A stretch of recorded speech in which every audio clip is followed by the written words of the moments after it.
We had a winner-take-all ladder match with Dexter Lumis and The Miz in a rivalry that ran its course a long time ago. The match was fine. I enjoyed it, actually. I know you said it was long and it was dull at points. I completely agree. Early on, people just did not give a fuck because this feud is going on forever. But I thought they got the crowd into it with some of the spots later on. And, it was a fine match. But the real climax was Lumis was about to win before being thwarted by the returning Bronson Reed, formerly known as Jonah in New Japan and in Impact and elsewhere. Obviously, he was Bronson Reed in WWE's NXT brand before getting fired in the summer of last year. So I have plenty of thoughts on this, but what was your takeaway? What was your reaction to seeing Bronson Reed being the latest rehire of Triple H back in WWE? I thought, like I said, the match itself was fine. I'm just so over the whole Dexter Miz stuff, so maybe that's why. It just felt like the match dragged on. And I don't know, I just really don't care about either guy, so that probably doesn't help either. But when Bronson, I knew exactly. I mean, I know who he is. And when I saw his figure, I knew exactly who it was. I thought it was pretty cool. No one really. Des Moines could care less. I mean, they just sat on their hands like probably most people at home did. But no, I thought it was good, and I don't think he's going to be with the Miz like we said before we talked.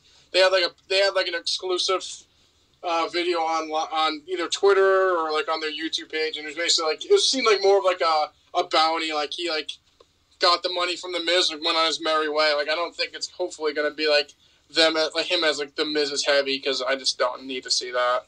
Yeah, no, they should have aired that on the show. I mean, it's the same thing with on SmackDown last week. They had Xia Li, of all people, attack Tegan Nox during the women's tag team title match. And then they revealed it was Xia Li on fucking YouTube or Twitter or social media, whatever.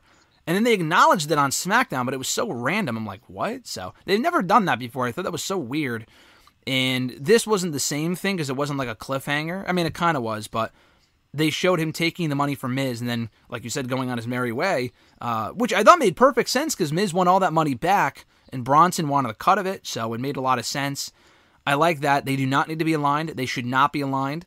I don't think he'll be the new John Morrison or another bodyguard for The Miz. I don't think he should be.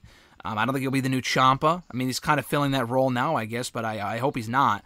They don't need to be a tag team. Miz has already been in the tag team division a million times. No fucking thanks. I don't want to see a Miz, Bronson Reed, Johnny Loomis tag team match, which I guess they could do. But listen, the worst part about all of this, about The Miz winning, is that the feud may not be over.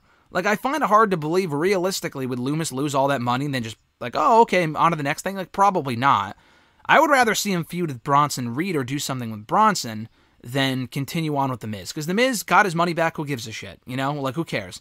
It should really just be about Bronson at this point. And remember, Johnny was the one who beat, or rather lost to Bronson for the North American title, I think about a year and a half ago in NXT, so they do have history. And I'm sure Bronson and Loomis have had matches on NXT too.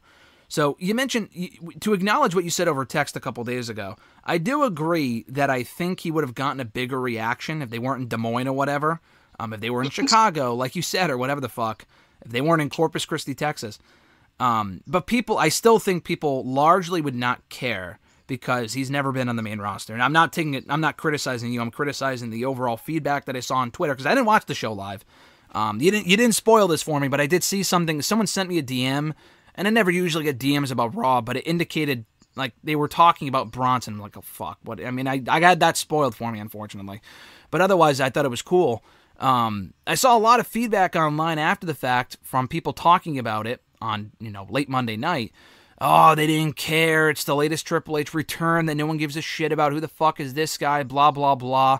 The same people who I'm sure were very quiet when Parker Bordeaux or whatever his name is came out on, Dynamite. And I like Parker from what I've seen, but no one gave a shit about that either when he came out to help Swerve on Dynamite, which we'll get to a little bit later on. But why would people go crazy? I texted this, and I think I tweeted this too, but why the fuck would anyone react differently than they did? A lot of people who go to Raw do not watch NXT, and not only that, he hasn't been on NXT in a year and a half. He's never been on the main roster. He wasn't the biggest name in NXT. I think he's great. I loved his work outside of WWE. I think he can be a real asset to WWE if booked the right way on the Raw roster. But people expecting him to come in and everyone just taking turns shitting on, some of the returns have been disappointing. I will not disagree with you on that. We talked about that last week. But, Do you know what I mean? Like, what did people expect? He hasn't been on the show for, what are these people watching Impact? No shit. I mean, you know what I mean? It just doesn't make much sense. But, like, the people's feedback and reaction to it, shitting on this guy for literally no reason, makes no fucking sense to me at all. Yeah, I mean, I didn't really understand the hate. I mean, like I said, I think if it was like in a bigger, maybe smarkier crowd, he probably got a better reaction. But like you said, with not everyone that watches Raw watches NXT. It's not like he's literally right off NXT TV either. Like you said, he's been gone for over a year.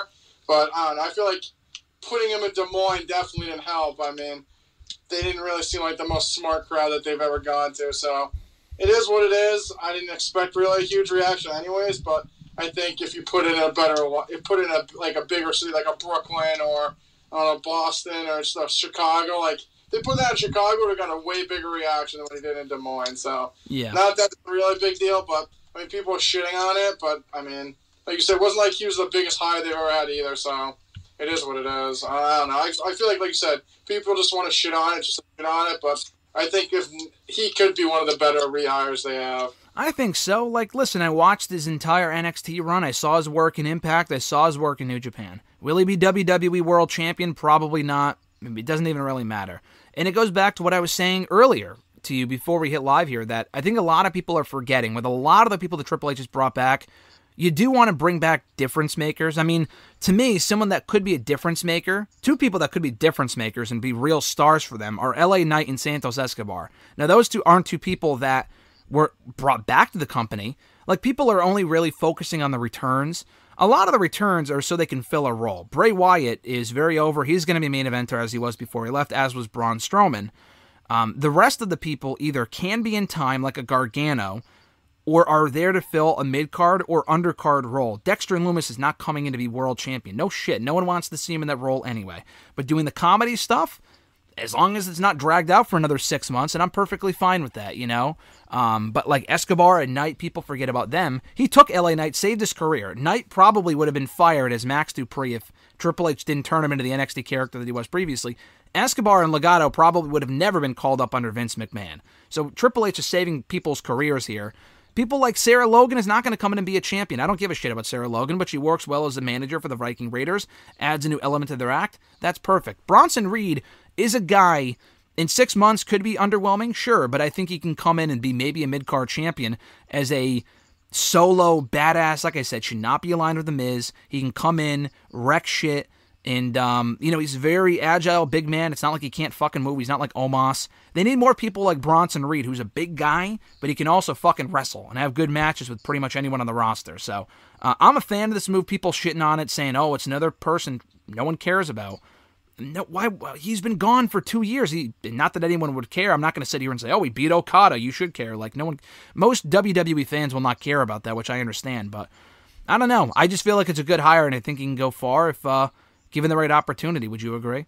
No, I agree. I think I like Bronson Reed. I really like him in NXT. I feel like he could be, like you said, I think a perfect position for him is like a good mid-card champion in WWE. I mean, I don't think he's going to be a main eventer, and I don't see that happening, but I feel like he could be like U.S. or Intercontinental title in like the next year or two. I don't think that's over being like optimistic. I think that's definitely possible, and I think, like you said, he is a big man that can wrestle. He has like the similar body types to Otis, but he can actually wrestle. Otis can't do anything, so I mean, I guess that's a positive.